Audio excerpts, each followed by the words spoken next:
In today's video, I'm going to show you exactly how to cancel a Jira subscription step by step. This is perfect if you're no longer using Jira, you're switching plans, or you just want to stop recurring billing and avoid unexpected charges.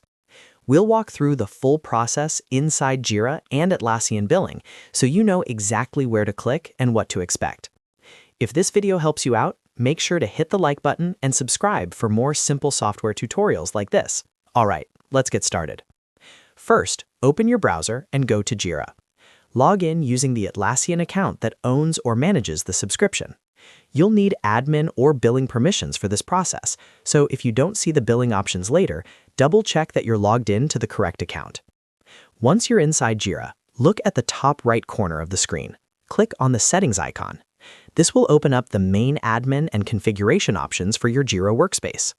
From the Settings menu, click on Billing.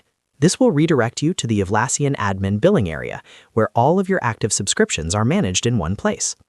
Now you'll see a list of subscriptions associated with your Atlassian organization. Find and click on the specific Jira subscription that you want to cancel. This is important if you have multiple products like Jira Software, Jira Service Management, or Confluence under the same account.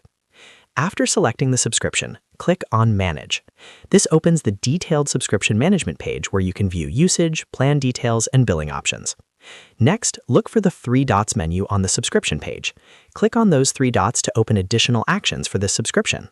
From the menu, click on Cancel Subscription. Atlassian may show you a confirmation screen or ask for feedback on why you're canceling. Review the information carefully, confirm your choice, and complete the cancellation process. Once canceled, your Jira subscription will remain active until the end of the current billing period, unless otherwise stated.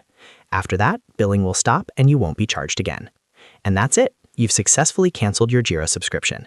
If this video saved you time or helped you avoid an unwanted charge, make sure to hit the like button and subscribe to the channel for more quick and easy software guides. Thanks for watching, and I'll see you in the next video.